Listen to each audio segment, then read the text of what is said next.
percaya bahwa kita bersama merasakan dan mengalami bahwa Tuhan sedang melawat kita semua, amin. Tuhan sedang bekerja di dalam kita semua, gereja Tuhan, dan kita tidak mau melewatkan lawatan Tuhan yang Dia sedang kerjakan, ya. Kita tidak mau melewatkan, karena saudara perlu tahu bahwa ada orang-orang yang bisa melewatkan lawatan Tuhan, ya. Ada orang bisa melewatkan lawatan Tuhan karena mempunyai sikap hati yang tidak benar, sikap hati yang tidak tepat di hadirat Tuhan, dan Tuhan tidak bisa melawan mereka. Tapi saya berdoa jemaat eklesia punya hati yang terbuka, ya, lembut, ya, mau dijamah oleh Tuhan, ya, dan mengizinkan Allah bekerja dalam kehidupan setiap pribadi kita, ya. Semua kita, ya, betapa rindu, ya, kita untuk semuanya bisa mengalami lawatan Tuhan, ya. Saya ingin sharing hari ini, ya, saya ya, pagi-pagi saya diubahkan lagi tema yang saya siapkan beberapa waktu, dan saya tetap harus mengikuti, ya. Jadi saya nggak buat LCD-nya, bisa ini aja, tapi karena ayat-ayatnya aja. Tapi saya percaya bahwa ini berhubungan dengan visi Tuhan, ya, dalam kehidupan kita, dan Tuhan bisa bekerja, ya. Haleluya. Puji Tuhan. Hari ini kita akan belajar satu tema, hati yang dipulihkan atau hati yang terbuka, lembut dan rendah hati, ya. Saya dapat ini dan saya sharing. Saya percaya bahwa Tuhan pasti akan menambahkan jiwa-jiwa di tempat ini, amin, ya. Dan pasti menambahkan itu. Tetapi setiap kita harus punya sikap hati yang tepat, ya, supaya dapat bekerja dengan luar biasa. Saudara harus rindu bahwa Allah bekerja lewat hidupmu dulu, katakan amin. Di dalam hidupmu dulu, haleluya. Dalam hidup setiap kita dulu Allah bekerja. Terus Allah bekerja lewat kita, katakan amin sekali lagi, ya, lewat kita, ya. Saudara, kita harus tahu bahwa mengapa beberapa orang dipakai Tuhan, ya, dan beberapa orang mungkin, ya, ini, ya, tidak mengalami pemakaian Tuhan. Bedanya hanya sebenarnya adalah ada orang yang hatinya lembut, ada yang tidak lembut, ya. Ada orang yang hatinya dijamah Tuhan, bisa. Ada orang hatinya tidak mau, ya, mengalami lawatan Tuhan, ya. Jadi ada orang yang mau Tuhan bekerja di dalam hidupnya, ada orang yang tidak mau, sadar atau tidak sadar, melewatkan lawatan Tuhan dalam kehidupannya.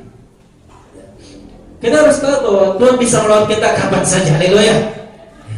Kapan saja Allah bisa melawat kita, ya, tapi tentunya ada sarana-sarana Allah bisa bekerja salah satu lewat ibadah, ya, saudaraku.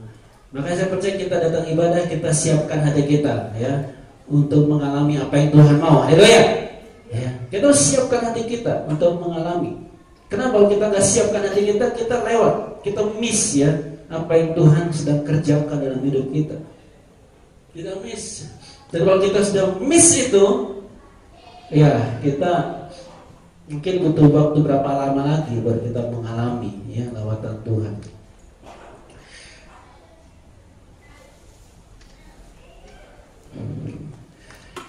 Saya tahu bahwa dalam kehidupan kerohanian ada banyak hal yang bisa menghalangi orang untuk mengalami lawatan Tuhan. Tapi salah satu hal yang paling banyak menghalangi adalah yang namanya kemunafikan, ya. Itu paling banyak menghalangi kita mengalami jamahan Tuhan dalam hidup kita, ya. Terbanyak adalah kemunafikan, ya. Dan kita tahu bahwa tanpa sadar, ya, tanpa sadar kita anak Tuhan, bahkan pekerja Tuhan, bahkan hamba Tuhan, kita bisa terlibat di dalam hal yang namanya kemunafikan. Ya. Kita bisa terlibat di dalamnya tanpa kita sadar dan tidak sadar. Sehingga akhirnya kita menjadi terlalu keras untuk Tuhan bekerja di dalam hati kita yang terdalam. Ya. Kita menjadi begitu sulit untuk Tuhan mencurahkan kasih-Nya, mencapai hidup kita di dalam, melembutkan hati kita dan membawa kita dalam kehendak-Nya. Kadang kita menjadi begitu sulitnya, ya, untuk Tuhan bekerja, saudara. Ya. Saya tahu hal ini dalam kehidupan saya, dalam pelayanan. Saya melihat ada orang-orang yang bisa dengan mudah Tuhan lawat, Tuhan bekerja dalam hatinya. Tapi ada yang sulit sekali, ya, Tuhan bekerja. Karena terlalu banyak hal yang menghalangi, dan salah satunya adalah yang namanya terus kan ada ya, yang malu-malu, ya. Kemunafikan ini begitu menghalangi daripada Allah bekerja, ya. Siapapun saudara, orang bertobat baru, ya, orang sudah lama bertobat bertahun-tahun, bahkan sudah melayani sekalipun, jadi pekerja, bahkan kita bisa jadi hamba Tuhan, tapi kita punya hal yang dalam hidup kita, dan kita menjadi orang yang tidak bisa menyenangkan Tuhan. Karena apa yang kita lakukan dari luar saja, tidak dari dalam kita, saudaraku. Ya. Tidak termotivasi dari dalam, dari hati yang mengasihi Tuhan, dari hati yang mencintai Tuhan segenap hati. Tapi yang dari luar saja digerakkan hal dari luar. Ya, bukan dari dalam, bukan dari kasih yang sejati daripada Allah di dalam hidup kita, bukan kasih yang membakar hati kita dan melakukan kehendak Tuhan, saudaraku. Tapi semata-mata karena kita lakukan dengan mungkin itu kewajiban. Orang bisa datang ibadah karena kewajiban hari Minggu harus kebaktian, ya.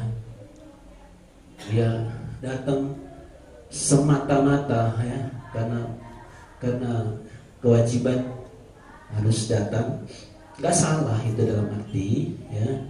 Itu kalau jadi awal untuk dia menyerahkan hidupnya benar untuk Tuhan, oke. Tuhan pakai itu, oke. Lebih baik datang daripada nggak datang, kan istilahnya.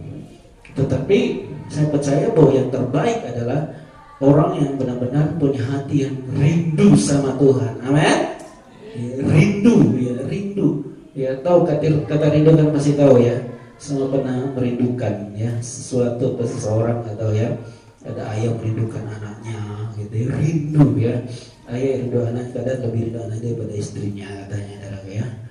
Atau istri yang merindukan, pergi jauh pulang, aduh kerindu siapa anaknya, ayahnya kesepian, saudara, ya.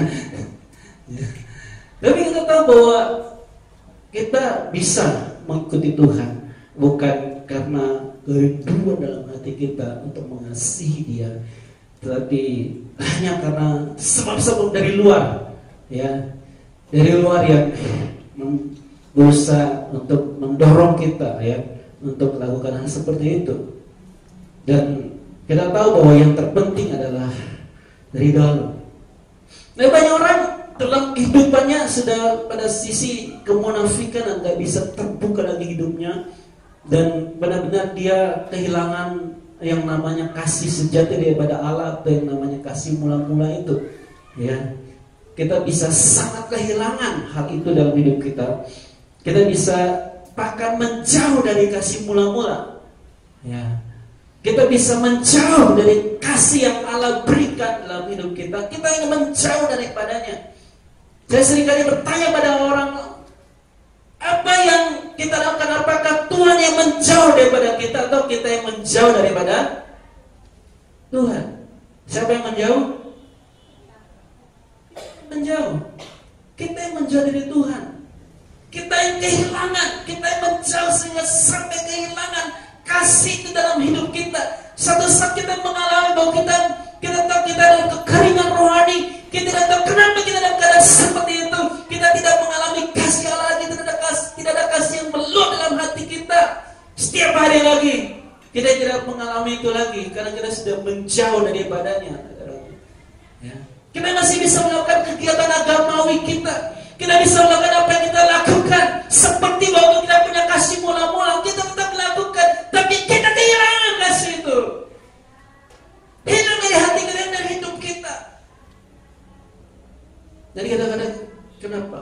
jadi seperti ini, kita hilang. Dan tanpa sadar kita hilang dari hadapan Tuhan. Tanpa sadar, mari kita lihat dulu ayat 2. Mari kita hari ini, siapapun kita, dari yang paling baru, yang paling senior, yang paling siapapun kita, apakah yang ada di jemaat ini, kita semua, mari kita lihat hidup kita, lihat hati kita, ya. Dan hari ini biarlah kita izinkan Allah bekerja. Wahyu 2 ayat 4, ya. Lalu boleh kita baca sama-sama, ya. Ini ayat yang memang, ya, saya kira Tuhan mulai membawa kita hari ini untuk belajar mengerti. Pada 5, 1, 2, 3. Namun demikian, setelah engkau terus kasihmu yang mula terus bertobatlah dan lakukanlah kebaikan. Jika didamaikan, aku akan datang kepadamu, lalu ambil kaki dia dari tempatnya. Jika engkau tidak bertobat. Kehilangan kasih mula-mula adalah sesuatu hal yang kadang-kadang tidak disadari ataupun sering tidak disadari dalam hidup kita. Saya mau bicara pada setiap kita bahwa sebelum kita hati kita terbawa oleh berbagai problem apapun, hati kita yang terlalu berat dan setiap masalah apapun, hati kita terlalu berat dengan tekanan apapun dalam hidup kita, hati kita terlalu berat dengan segala penderitaan apapun dalam hidup kita. Sebelum itu semua terjadi, saya mau katakan, yang pertama terjadi, kita kehilangan kasih yang mula. Yang pertama terjadi, kita kehilangan dulu kasih mula-mula. Maka kita kehilangan kasih mula-mula, maka itu tekanan datang, kita tidak bisa mengatasi tekanan itu. Karena kita kehilangan kasih yang memampukan kita menghadapi segala tekanan apapun di kehidupan kita. Apapun masalah yang kita pernah hadapi dalam hidup kita, tapi kalau kita punya kasih mula-mula dalam hidup kita, kita pasti bisa mengatasi bersama Tuhan. Apapun programnya dalam hidup kita, mau ditinggal pacar, ditinggal anjing mati. Kadang orang tinggal anjing mati, stres tuh saudara ya. Saudara nggak pelihara anjing, itu ketawa ya. Kalau orang sudah sayang sama anjing dia kalau mati, itu stres berat, bisa masuk rumah sakit jiwa. Ya. Kaget ya. Ada ya. Tinggal apapun saudaraku. Tapi kalau saudara punya kasih sejati dalam hatimu, engkau bisa mengatasinya bersama Tuhan. Haleluya. Ya. Kasih mula-mula, kasih sejati, kasih yang first love, katanya. First love. Yang kita hanya bisa bilang first love itu waktu aku memandangmu pertama kali dan aku first love terhadap kamu. Yon hanya bisa ngomong gitu ya sama manusia. Tapi saya berdoa kita bisa mengatakan sama Tuhan, kita punya first love sama Tuhan. Haleluya. Ya. First love terus sama Tuhan ya. Dibaharui terus kasihnya. Saya percaya bahwa eklesia untuk bisa ibadah berkembangan, kita perlu kasih mula-mula dalam hidup kita. Haleluya. Kita perlu punya kasih mula-mula pada setiap kita, setiap pekerja, setiap jemaat, setiap pemimpin, setiap kita, saudaraku. Kita perlu kasih mula-mula. Sekali katakan amin yang keras, amin. Haleluya. Kasih mula-mula membuat kita mampu menghadapi apapun dalam hidup kita. Saudara punya ini, kalau kita punya, kita gak kehilangan ini. Boro-boro saudara, apapun terjadi, mungkin itu berarti mungkin masalah pasanganmu, masalah anakmu, masalah orang tuamu, masalah apapun, saudaraku, masalah dosen, masalah apapun, untuk bisa hadapinya karena ada kasih yang ada dalam hidup saudara, yang kasih dalam hati saudara. Saudara, kita perlu kasih mula-mula ini. Dan saya percaya bahwa Tuhan akan bekerja dalam hidup kita untuk melihat dalam diri kita apakah masih ada kasih yang mula-mula. Saudara, kenapa Allah Yesus harus membongkar bait Allah. Yesus datang ke bait Allah dan dia lihat dan dibongkar semuanya. Ya, meja-meja penukaran uang. Yohanes 2 ya. Dia bongkar, saudaraku. Ya. Dibongkar semuanya. Orang berjual beli dibongkar. Meja dibanting sama dia. Uang-uang dia nggak ngambil, saudaraku. Dia jatuhkan ke lantai. Semuanya disingkirkan oleh Tuhan, saudaraku. Lembu-lembu mungkin ditendang oleh Tuhan. Yesus biar keluar dari bait Allah, saudaraku. Ya, semua bahkan penukar-penukar uang katanya disuruh keluar, pergi. Dan orang-orang semua heran kenapa Yesus melakukan tindakan ini semua tidak sopan di bait Allah itu. Kenapa dia harus melakukan hal itu? Kenapa dia harus menyakiti orang-orang itu? Kenapa dia harus melakukan hal itu? Yesusnya bilang apa? Rumah Bapakku adalah apa? Rumah doa. Tapi kamu menjadikan sarang penyamun, katanya. Dia singkirkan semuanya. Dia marah sekali. Itu kemarahan ilahi yang luar biasa. Dan marah sepertinya saya percaya kalau orang dekat sama Tuhan, dia bisa memahami kemarahan yang ilahi seperti itu ya. Orang yang memang duniawi sifatnya nggak bisa memahami hal seperti itu.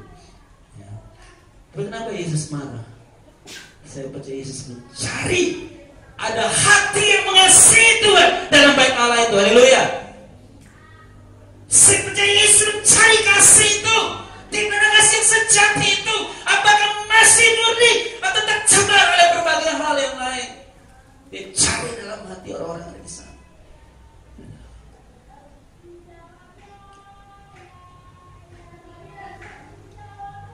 Mungkin saat ini terus dan cari kasih yang mau dalam hati kita semua.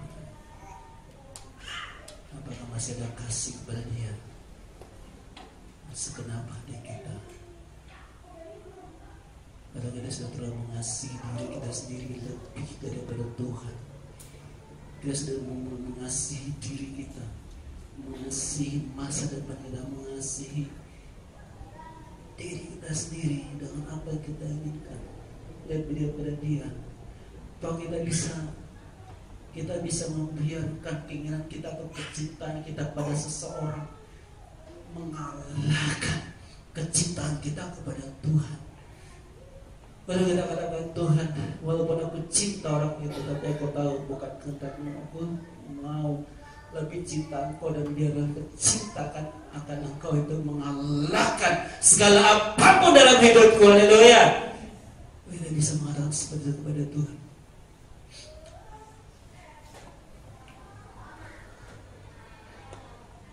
Dan kadang kita harus bongkar hidup kita. Bongkar. Saya percaya waktu bait suci dibongkar, saudara tahu ya, ceritanya tahu ya semua ya. Saya nggak perlu baca dulu ya. Yohanes 2 bisa baca sendiri. Matius 21. Kenapa Tuhan mau? Saya percaya kalau saudara dan saya ada di sana, kita akan melihat barang-barang dilemparkan. Bayangkan, yang rapi jadi gak rapi lagi, dilempar semua. Mungkin ada alat musuh ini puas, dilempar. Saya harap Ica jangan seperti itu. Dilemparin, dibongkar. Saya percaya kalau kita di sana kita melihat suasana yang begitu kacau. Tapi saya mau katakan, itu kekacauan kudus, saudara. Haleluya. Kenapa saya bilang gitu? Itu kekacauan yang akan membawa kemuliaan Tuhan dalam hidupnya. Haleluya. Bisa katakan amin?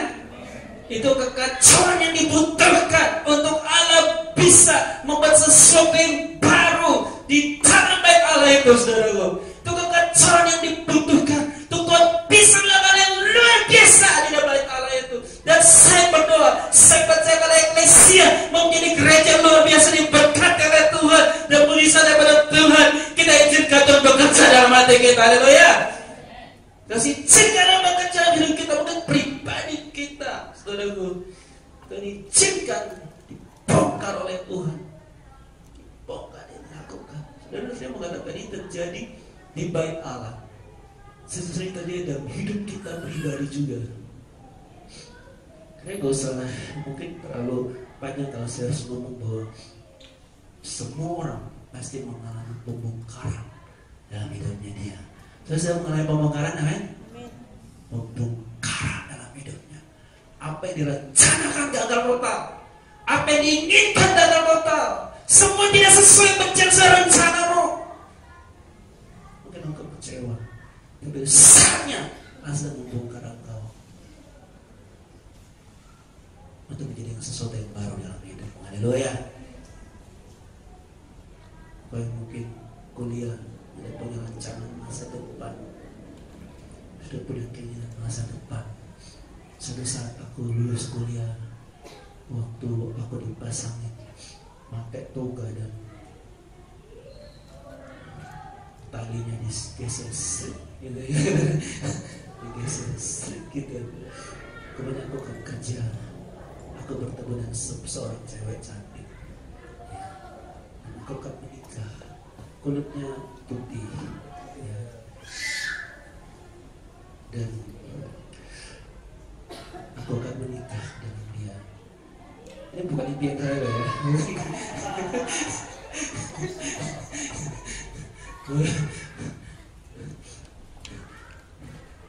Dan punya anak dan ternyata hidup bahagia selamanya. Engkau lulus kuliah, Tuhan obrak-abrik seluruh rencana. Tuhan izinkan apa yang kau rencanakan tidak terjadi. Apa yang kau inginkan tidak terjadi dalam hidupmu. Kau berusaha dan kau belum mendapatkan hal itu. Mungkin Tuhan sedang bekerja dalam hidup untuk mengubah engkau pada sebuah arah yang diinginkan dalam hidupmu.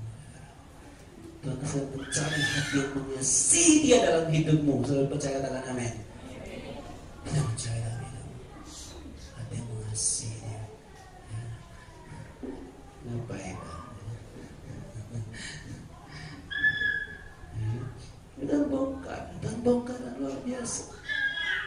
Sudah mengizinkan Tuhan bongkar hidupmu, amin. Izinkan dia bekerja. Apa sih sebenarnya yang proses belum ngerti? Apa sih maksud Tuhan bongkar hidupmu? Semua yang kau inginkan tidak terjadi.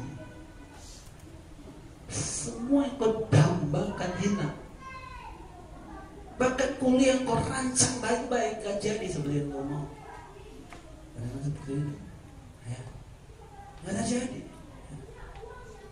Ada orang bilang ini ya, ini Pak Amir sudah mengalami pembongkaran berkali-kali saudara ya. Karena ya, kalau saya ceritakan karena menjadi berkat ya, merancang tahun depan menikah, waktu itu gak nikah saudara ya. Tapi dia luar biasa ya, dia bilang apa tahun berapa lagi tahun depan nanti menikah, tahun depan lagi aku nikah. Tahun depan belum lagi saudara. Itu sudah berapa tahun dia tahun depan tuh. Tapi dia bilang, Tuhan, aku percaya kepadamu. Dia nyanyi, aku percaya. Dan ini aku percaya Tuhan buka matanya terhadap seseorang. Haleluya. Jadi, kadang-kadang kita harus bongkar hidup kita. Ya, bongkar. Saya mau hari ini saudara, kita coba ya. Nggak tahu bagaimana hati kita, bagaimana keberadaan kita, bagaimana kita terancang, bagaimana apa konsep dalam hidup kita. Karena kita selalu membangun konsep, betul nggak saudara? Kita selalu membangun konsep terhadap apapun. Kadang kita nggak sengaja sekalipun kita bangun konsep terhadap masa depan. Ya, masa depan nanti akan begini. Walaupun kita nggak nulis, kita nggak, tapi selalu kita bangun konsep dalam hidup kita. Akan terjadi seperti ini. Tapi kalau Tuhan bekerja, ya, membongkar, kita harus izinkan Allah untuk membongkar. Karena dia mencari apa? Kesungguhan kita. Daniel pasal 5 menceritakan waktu Raja Belshazzar buat acara pesta itu kan, kemudian sebuah tangan menulis apa tulisannya? Daniel 5 mene bukan mane ya. Itu lain. Itu bahasa Jawa ya. Mene tekal apa? Ufarsim, apa itu? Ya. kamu telah ditimbang dan didapati terlalu ringan. Didapati terlalu ringan. Saya mau katakan, apa yang terlalu ringan? Kadar cintanya sama Tuhan terlalu ringan. Terlalu ringan. Kadar kesungguhannya sama Tuhan terlalu ringan. Terlalu ringan. Kadar kemurnian hati dari Tuhan terlalu ringan. Yang terlalu berat apa? Kadar cintanya sama manusia terlalu berat, mengalahkan sama Tuhan. Kadar apa lagi? Kadar kecintaan pada diri sendiri masih terlalu berat. Lalu apa yang terjadi dengan Belshazzar? Tahu? Dia raja, dia buat pesta, dia lihat tangan. Jadi ya kalau yang belum tahu saya cerita sedikit. Tangan sampai sebatas ini, datang melayang sendiri, nggak ada orangnya, tangan aja. Datang nulis di tembok, mene tekal ufarsim. Ini biar kayaknya dia belum tahu cerita ini. Dan yang pasal 5 mene tekal ufarsim. Dan kemudian raja nggak ngerti artinya. Daniel dipanggil. Daniel ngomong artinya, Raja, kau telah ditimbang dan terlalu ringan. Kesungguhanmu sama Tuhan, pengabdianmu sama Tuhan, penghambaanmu sama Tuhan terlalu ringan. Kau gak cinta Tuhan, kamu gak mengabaikan dirimu pada Tuhan, kamu lihat dirimu sendiri. Ilmu adalah dirimu, kau tidak jadikan Tuhan sebagai Allahmu. Karena itu katanya, dan yang ngomong ini, bapakmu Nebukadnezar menjadi sombong dan akhirnya dia jadi binatang. Belshazzar mengalami hal yang sama, jadi binatang. Oh enggak, dia mengalami kerajaan yang terbagi, ya. Nebukadnezar jadi binatang. Kerajaan terbagi jadi 2 bagian. Saudara, Tuhan selalu menimbang kita. Amin, saudara. Tuhan menimbang kita, selalu ditimbang. Ical ini berat apa ringan? Bukan bobot badannya yang ditimbang sama Tuhan. Kalau bobot badannya saya percaya Ical makin ramping. Tapi yang ditimbang bobot cintanya sama Tuhan. Waktu dia sudah melihat seorang cewek di UM, dan waktu dia melihat cewek itu, hatinya sudah mulai tergila-gila. Dan akhirnya, kau bisa izin, ada tugas. Latihan musik izin, ada tugas juga. Ternyata nggak ya, itu bukan nubuat. Tapi saya percaya Tuhan sedang menimbang kita, amin. Tuhan mau mendapati kita, hati kita tetap murni kepada Tuhan, haleluya. Saudara, menjaga hal ini memang gak murni, gak gampang, saudara. Tuhan selalu ingin hati yang mengasihi Dia. Sekali katakan amin. Hati yang dari hatinya mengatakan, Lord, I love you. Tuhan, aku cinta Engkau, Tuhan. Bapakku cinta Engkau. Bapakku cinta. Tuhan rindu dengar kita mengatakan Dia cinta. Kita cinta pada dari hati kita. Sekali katakan amin. Tuhan gak hanya dengar kata-kata kita. Biarpun kita nyanyi katakan aku mengasihimu, tapi hati kita tidak seperti itu, dan perbuatan kita tidak seperti itu, tidak berarti bagi Tuhan. Tuhan bisa buat banyak boneka, Dia bisa buat banyak komputer digerakkan yang mengatakan sama Dia, I love you Lord. Tuhan bisa buat. Komputernya jalan, I love you, I love you, I love you, pergi. Tuhan bisa buat seperti itu enggak? Bisa. Oh, sekarang robot sudah banyak, betul nggak? Robot banyak. Robot yang ngerjain pekerjaan dapur sudah banyak. Saya harganya mahal, kalau nggak saya beli. Ya, Harganya nggak mahal, saya beli. Istri saya kerja, dia bisa masak. Robot yang bisa mencuci ada. Ya, saudaraku, ya. Laundry kan sudah banyak. Itu robot laundry itu, betul kan? Robot. Coba tanya kira-kira pakai laundry enggak? Sekarang robot. Dan Tuhan gak susah. Diperintahnya seorang membuat robot. Buat bagiku. Sebuah robot yang bisa ngomong, Lord I love you, Lord I love you, Lord I love you 100 kali. I love you Lord, I love you Lord. Dia ngomong. Terus dia dah setelah selesai pergi ganti yang lain. Bisa Tuhan ngomong. Tapi apakah itu berarti bagi Tuhan? Kenapa gak berarti? Dia gak punya kehendak bebas. Dia gak punya hati robot itu. Dia gak ada hatinya. Dia ngomong karena diprogram. Dia ngomong I love you itu karena diprogram, bukan hatinya dia. Berarti Tuhan karena mengasihi Tuhan. Tuhan ingin dari kita, Tuhan ingin ciptakan dia. Dia mengasihi dari hatinya, mengatakan I love you Lord. I love you Lord. Aku mengasihimu Tuhan lebih daripada apapun juga Tuhan. Mungkin aku mengalami banyak masalah dalam hidupku, tapi aku mengasihi Engkau ya Tuhan. I love you Lord. I love you Lord. Tuhan bisa buat banyak. Dan saya bercerita melihat di banyak gereja lagu mengatakan I love you, I love you, I love you.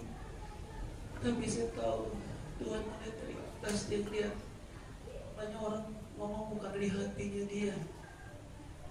Buktinya apa? Dia keluar dari gedung gereja, sikapnya berbeda banget, jauh berbeda. Sikapnya tidak menunjukkan bahwa dia benar-benar cinta kepada Tuhan. Dia kelas dengan pasangannya, tangannya pakai. Pokoknya di gereja waktu mau naik, karena kita naik tangga kan. Waktu mau naik tangga dia bilang kita gencatan senjata dulu.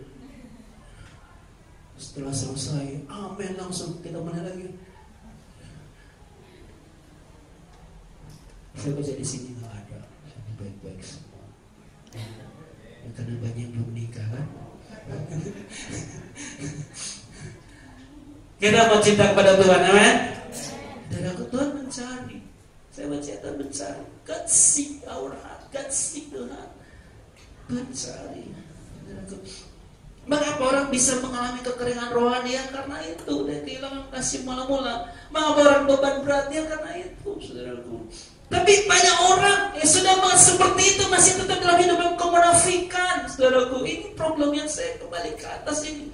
Orang sudah kehilangan kasih mula-mula tapi masih munafik. Saya mau katakan pada jemaat eklesia di tempat ini, saya mau berdoa dan saya mau percaya biar setiap kita dia teladan dalam keterbukaan. Katakan amin. Teladan dalam keterbukaan kita, kalau kita tahu hati kita beri jawab oleh Tuhan, kita itu lebih dalam terbuka pada Tuhan. Kenapa kita harus terbuka? Karena suatu saat siapanya akan ada banyak orang dikirimkan ke tempat ini, mereka akan melihat teladan keterbukaan. Haleluya. Kelembutan hati di hadapan Tuhan. Mereka tidak mau melihat orang yang dingin hatinya, yang dingin, yang Tuhan sudah bekerja dalam luar biasa, dia tetap dingin, tidak bisa seperti dijamah oleh Tuhan. Saya mau katakan kepada biasa sekalian hari ini, saudara, kemunafikan sekecil apapun akan bisa menghalangi lawatan Tuhan bertahun-tahun dalam hidup kita. Kemunafikan sekecil apapun bisa menghalangi lawatan Tuhan bertahun-tahun dalam hidup kita. Bertahun-tahun kita jalani, nah kita tak mengalami kasih Tuhan dan lawatan Tuhan dalam hidup kita. Bertahun-tahun kita menjadi padang gurun.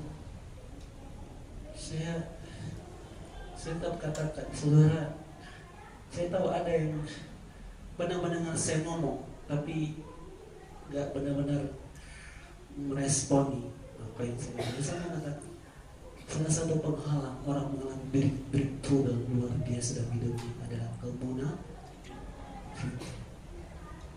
Kita bersama seperti orang Farisi. Kenapa Tuhan begitu menentang orang Farisi? Itu kalau hatinya nggak dijaga, saya keluar jalur nggak ikut. Tidak. Kenapa Tuhan begitu menentang? Saya lagi di video saudara. Kalau saya keluar jalur itu nggak pernah. Kenapa Tuhan begitu menentang orang Farisi? Kenapa? Karena mereka apa orang Farisi yang munafik? Setiap kita bisa. Orang Farisi yang tentang oleh Tuhan, mereka begitu gak mau untuk datang kepada Tuhan. Satu aja yang mau, tahu siapa? Nikodemus. Tapi datang pada malam hari, tetap gak mau tahu orang lain. Ya, tetap dia gak mau tahu. Padahal saya mau katakan saudara, lawatan tentang bagi hidupmu gak ada hubungannya dengan teman di samping saudara. Amin saudara. Saudara dengan Tuhan pribadi. Dengan pribadi. Kalau saudara mau mengalami lawatan Tuhan, saudara mengalami Dia. Saudara tidak mau, saudara. Izinkan Tuhan. Saya mau jemaat eklesia, izinkan Tuhan melawatan kau. Hari-hari ini saya percaya ada lawatan-lawatan Tuhan yang luar biasa. Haleluya. Yang sedang kerjakan, izinkan rohnya dicurahkan dalam hidup kita. Izinkan Tuhan mengoperasi hati kita, mencermati hati kita, mengoreksi hati kita. Izinkan saudara merasa saudara pekerja, justru saya mengatakan engkau pekerja, engkau lebih butuh mengalami lawatan Tuhan. Kenapa? Pekerja engkau memberi juga di dalam rohani, dan engkau lebih butuh karena engkau akan mudah mengalami kekeringan kalau engkau tidak tahu caranya. Dan masuk salah satunya adalah dan kelembutan kerendahan hati di dalam Tuhan, saudaraku. Kita baca Matius 9 sekarang. Saya kehilangan ini ya.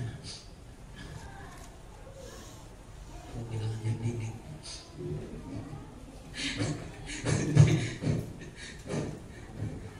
Jangan seperti lihat ke belakang.